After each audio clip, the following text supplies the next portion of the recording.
Well, we got that storm coming in tonight, I guess. I think it's gonna just kind of clip us. I don't think it's gonna hit us hard. We're supposed to get cold, so I don't know, 2 days of cold. I mean, it was 80 degrees yesterday, and then we're gonna jump right back up into the 80s, I think. So I don't know, strange weather we're having. At least I think it's strange. I think it's stranger than any other March that we've been here. But yeah, I don't know. It's interesting because what happens is on the warm days, everybody brings their mowers or wants me to come pick them up. But then they don't want anything doing on the cold days. So yesterday this showed up. I showed you this a little bit in yesterday's video.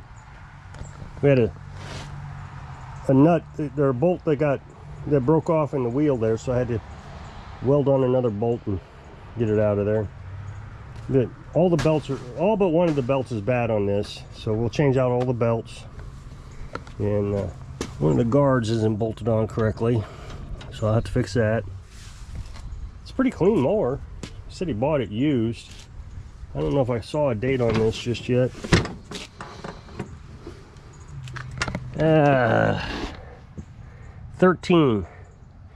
2013 it looks like. Is that right? No, that's a model number. I don't know what, let's see. I'm not sure.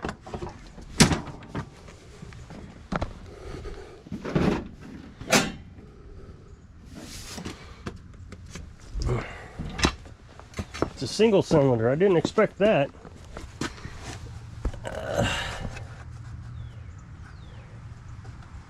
2008. So it's got some age on it. But 18 years old. So, I mean, it looks like he tries to wash it and keep it clean. But he just wanted the deck belt looked at, but turned out the deck needed a bunch of parts. It was missing a spring and needed a belt. And then I looked up and the drive belt, and the drive belt is, yeah, it's just riddled with cracks. And there's two drive belts, so I had to get both of those. And I don't know if the second drive belt is bad. It's too hard to see without taking the battery out and all that. So I just went and got another one. And then the deck has two belts. It has a timing belt because it's a Cub Cadet, and then a drive belt. But the timing belt looked fine.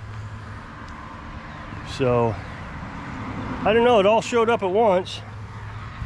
Kept me pretty busy this week.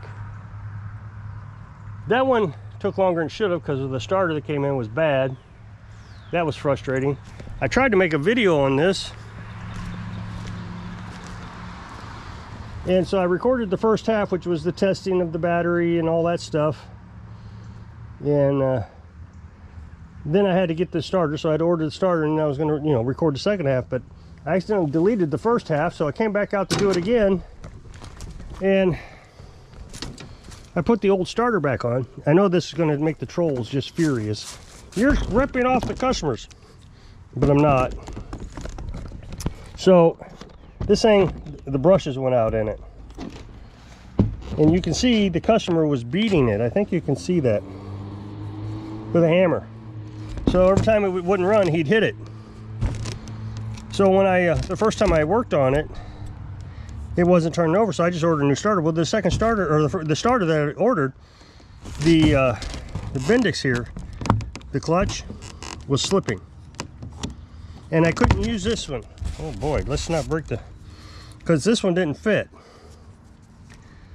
because it's they've upgraded. This is the old model, and they've done a revision on this, so this didn't fit, so I couldn't use that one.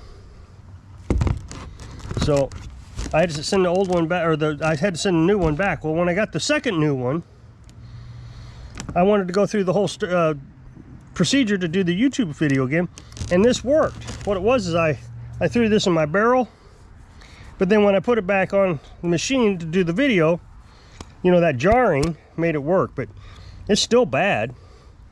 It's just a matter of time before you got to beat on it again. I mean, they've been beating on it before, so that was double labor that I didn't get paid for, and just more time. And this one they were supposed to pick up Saturday. This is Sunday, and they still haven't picked it up yet. They have paid for it, so I'm not overly worried about it. but I would like to have the space back. This one, it will be here for a while. This is a Kansas City guy that has a lake lot, and they, you know, they come down, get their stuff worked on, and I hold on to it forever. But that's good because they pay well.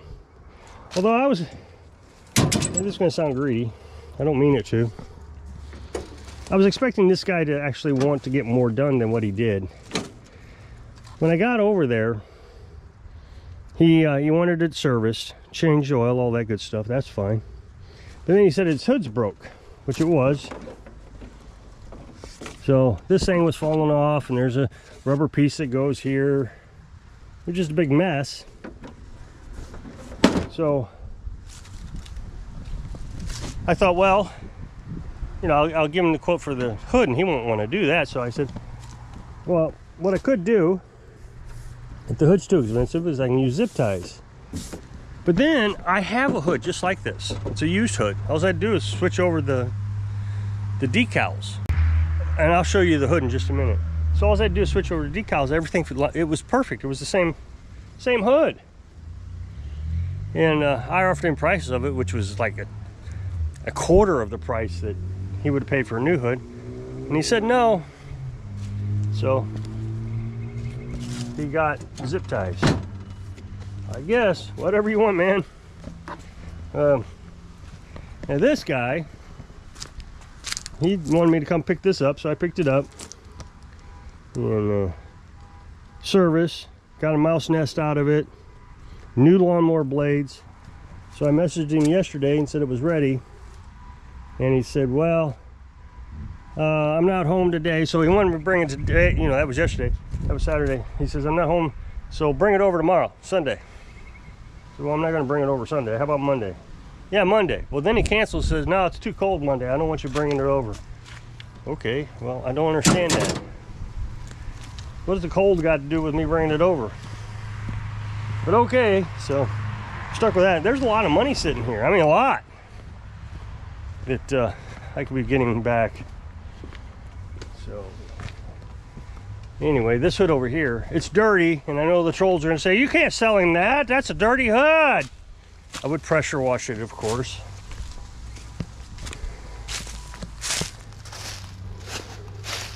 That's the same hood right there. That was an L111 mower. This is an L100, so it's all part of the 100 series. I actually have two L series, or you know, L100 series. That hood would fit on both of those. So the two John Deeres over there are both the same. There's some kind of good parts on this. You know, like the starter and just different things I could use, the head, if I ever needed to.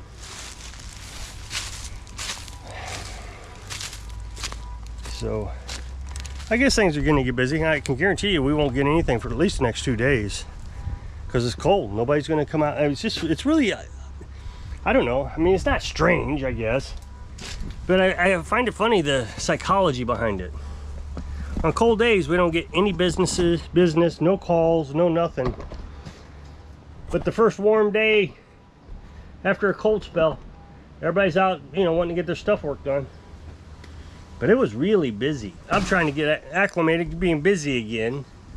And, you know, not trying to be lazy or procrastinate or anything, but I feel like there wasn't much more I could take on this week. I mean, my turnaround was still pretty good. I promised 10 days. So I suspect I could still get everything done. But I was getting to the point where I was running out of time to make videos for this channel. So that's concerning, at least.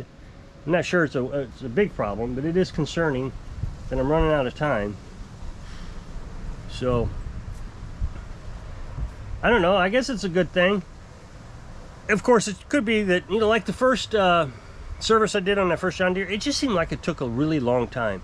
But then I got to thinking about what it was, because when I did this service on the other John Deere, I dropped an hour off that at least. It was easy compared to the first one. But a lot of the, like my tools had been moved from one shelf to another over the winter for whatever reason. You know, things just get moved around.